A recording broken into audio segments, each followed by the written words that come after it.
పేతకంగా చండీయాగం చేసిన మీరు ఆ పూజారులకు ఇవ్వాల్సిన ఆ యాగానికి సంబంధించి పారితోషకాన్ని ఎగరగొట్టారు. కన్నారావు గారిని అడిగితే ఉదయ్ ఇస్తాడని, ఉదయ్ అడిగితే కన్నారావు ఇస్తాడని ఒకరి మీద ఒకరు వేసుకొని పాపం ఆ పూజారులకు ఇవ్వాల్సిన పారితోషం కూడా ఎగరగొట్టిన ఘనత మీది అని అంటున్నారు. దానికి మీరేమంటారు? నిజంగా దయచేసి మీ మీడియా వాళ్ళకి మీకన్నా నాగరాజన్న ఒక చిన్న విజ్ఞప్తి, సలహా కూడా. ఇలాంటి చెత్త ఆరోపణలు, చెత్త కమెంట్స్ చేసింది కదా, చీప్ కామెంట్స్, ఫస్ట్ వానిదంతాను నేను పోయి. మేము అన్ని లక్షల రూపాయలు ఖర్చు పెట్టి పూజా ఫలం రావాలని చేసుకుంటే పూజారులకు డబ్బులు చెత్త గుట్టన వాళ్ళు చేసే ప్రచారం అన్న దానికి నేను కమెంట్ కూడా చేయను.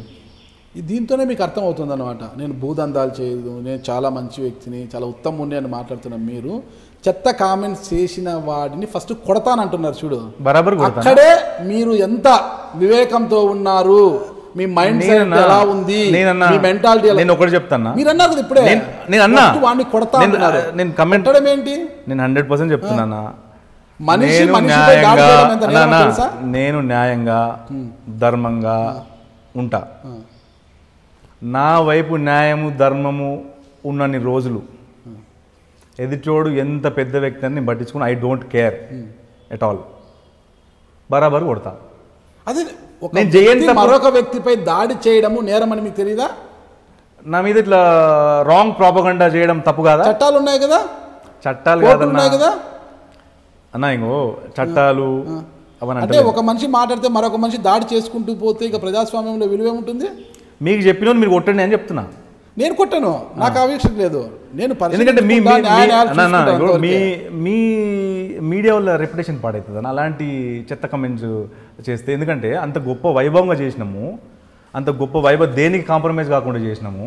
చేసిన తర్వాత దానికి ఏదో గిట్టని వారు, నాకు చాలామంది గిట్టని వారు. ఎందుకంటే నేను నల్గొండ జిల్లా నేను అన్న ఒకటి, నేను డబ్బులుంటే రాజకీయం చేయలే.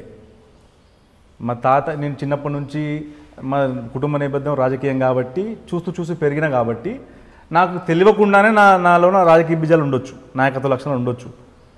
ఇంత చిన్న ఏజ్లో నేను నిండా 30 ఏళ్ళు లేని వీడు ఇంత ఫెరోషియస్గా ముందుకు పోతుందని చెప్పి గిట్టన వాళ్ళు రకరకాల ప్రచారం చేస్తారు. అలాంటివి నేను పట్టించుకోనన్నా, 100% నేను పట్టించుకోను. ఇప్పుడు డబ్బు లేదా మీతో రాజకీయం చేయడానికి? నేను బతకడానికి ఉందన్నా.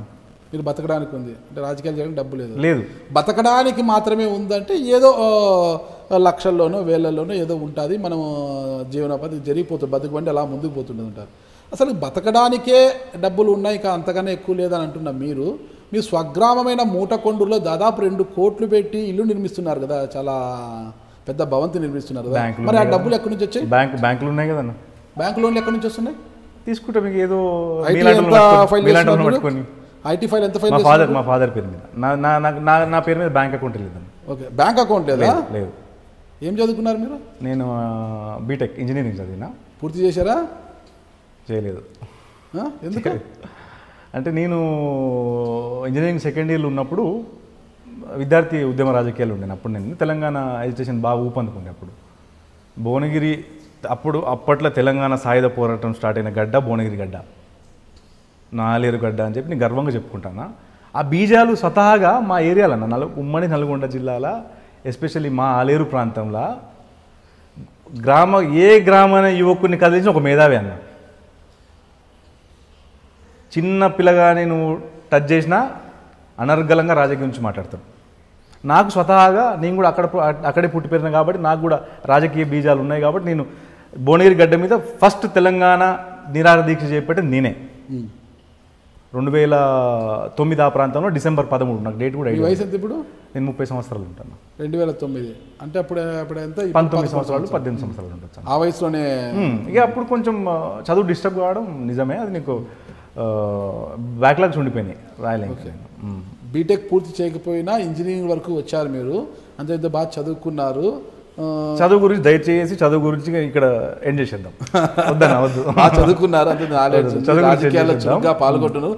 అలాంటి మీకు బ్యాంక్ అకౌంట్ కూడా లేదు అని చెప్పడం ఒక హాస్యాస్పదం కాదంటారా? లేదన్నా, బ్యాంక్ అకౌంట్ తీసుకోవాల్సిన అవసరం నాకు వల్లే. మీతో ఏటీఎం కార్డులు ఏం లేవు, బ్యాంక్ అకౌంట్ లేదు, ఏటీఎం కార్డు లేదు, ఏమి లేదు. మరి ఎలా చేస్తున్నా? ఈరోజు అంతా కూడా టెక్నాలజీ పెరిగిపోయింది, ఆన్లైన్ ట్రాన్సాక్షన్సే కదా అంతా కూడా. నా సోదరుడు నాకు ఎప్పుడు అండగా ఉంటాడు, మా సోదరుడు చూసుకుంటాడు అలాంటి వివరాలు మా ఇంట్లో. నిజంగా చెప్తున్నానా, చాలా అదృష్టవంతుడు నేను నా కుటుంబంలో నేను పుట్టినందుకు. ఓకే. నా తల్లిదండ్రులు కానీ నా సోదరుడు కానీ ఎప్పుడు నా వెంట ఉండి ప్రతి ఒక్కరు అలాగే అనుకుంటారు. ఈ తల్లిదండ్రులకు నేను జన్మించడం నా అదృష్టమని ప్రతి ఒక్కరు అలాగే నేను అదృష్టవంతుని. ఓకే. నేను అదృష్టం, చాలా అదృష్టవంతుని. నా ఇంత తల్లిదండ్రులు టెక్నాలజీ పెరిగిపోయి అంటే ప్రపంచమే మన గుప్పిట్లోకి వచ్చింది అని అంటున్న ఈ రోజుల్లో చామల ఉదయ్ చందర్ రెడ్డి గారికి బ్యాంక్ అకౌంట్ కూడా లేదు, నగదు వ్యవహారాలన్నీ కూడా తండ్రి అన్ననే చూసుకుంటారని చెప్పడం చాలా హాస్యాస్పదము. దీన్ని బట్టే తెలుస్తుంది మీరు ఎంత వాస్తవాలు మాట్లాడుతున్నారని. నాకు బ్యాంక్ అకౌంట్ ఉంటేనే లేకుంటేంది అన్న ఇప్పుడు. కానీ వాస్తవాలు మాట్లాడాలి కదా. రాజకీయాలు ఉన్నప్పుడు కొంతవరకైనా ప్రజలకు మనం తెలియజేయాలనుకున్నప్పుడు ప్రజల పక్షాన పోరాటం. మీరు ఒక్కటే మీ లక్ష్యం అంటే ప్రజలకు మంచి జరగాలి, అందరూ బాగుండాలి, అందులో నేను ఉండాలని అనుకుంటున్న లక్షణం మంచి లక్ష్యం అది. కానీ ప్రజలతో మనం ఈ వీడియోని ప్రజలు చూస్తారు కదా, కాస్త వాస్తవాలకు దగ్గరగా మాట్లాడితే బాగుంటుంది. బ్యాంక్ అకౌంట్ లేదు, నా పేరు మీద ఎలాంటి బ్యాంక్ అకౌంట్ లేదు. ఒకసారి మీరు పరిశీలిస్తారా? పర్సలేదు, వ్యాలెట్ కూడా మెయింటైన్ చేయను.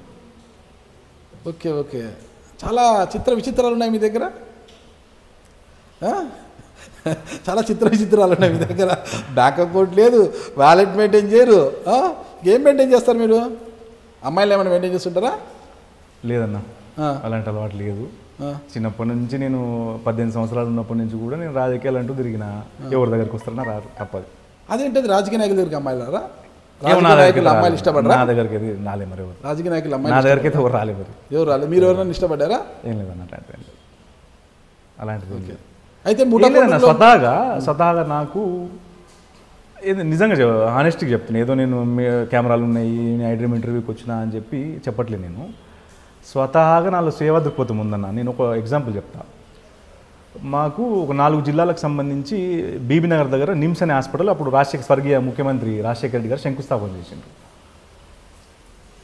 దానికోసము అదే మార్గ మధ్యలో చాలామంది హైదరాబాద్, మా ప్రాంతము కొంచెం హైదరాబాద్కు ఒక 50-60 కిలోమీటర్ల దూరంలో ఉంటుంది. అక్కడ ఏమైనా ప్రమాదాలు జరిగినప్పుడు హైదరాబాద్కి వచ్చే లోపలనే చాలామంది మరణాలు సంభవించినాయి అన్న. మా కుటుంబం కూడా బాధిత కుటుంబం దానికి కూడా. ఎందుకంటే మా నాన్నగారు ఒక సందర్భంలో హైదరాబాద్కి వస్తూ యాక్సిడెంట్ గురైండ్రు బీబీనగర్ దగ్గరనే. గురయ్యి మేము హైదరాబాద్కి చేరుకోవడానికి ఒక 2 గంటల సమయం పట్టింది మా కారులో. నాకు నిజంగా ఆలోచన వచ్చింది, బీబీనగర్ నిమ్స్ దగ్గర శంకుస్థాపన చేసిండ్రు, చేసి ఇంతవరకు స్వరాష్ట్రంలో తెలంగాణ వచ్చిన తర్వాత కూడా ఎందుకు ఇంకా ఇంత వివక్ష అని చెప్పి నేను నా కుటుంబం పడ్డ బాధ, వేరే చనిపోయిన వాళ్ళ కుటుంబాలు పడ్డ బాధ పడొద్దనే ఉద్దేశంతో నేను స్వతహాగా 48 గంటలు నిరాహార దీక్ష కూర్చున్న వెంటనే 10 రోజులకు ముఖ్యమంత్రి గారు స్పందించి కొంచెం మూవ్ అయిందన్న. గర్వంగా చెప్పుకుంటా, నా పాత్ర బీబీనగర్ నిమ్స్లో నా పాత్ర 100% అని గర్వంగా చెప్పుకుంటా. ఎంతో కొంత ఉడతా భక్తిగా నాకు స్వతహాగా నాకు సేవా దృక్పథం ఉందని గర్వం కూడా చెప్పుకుంటాను. నేను ఏదో కెమెరాల ముందుకు వచ్చి చెప్పి నిజంగా చెప్తున్నాను.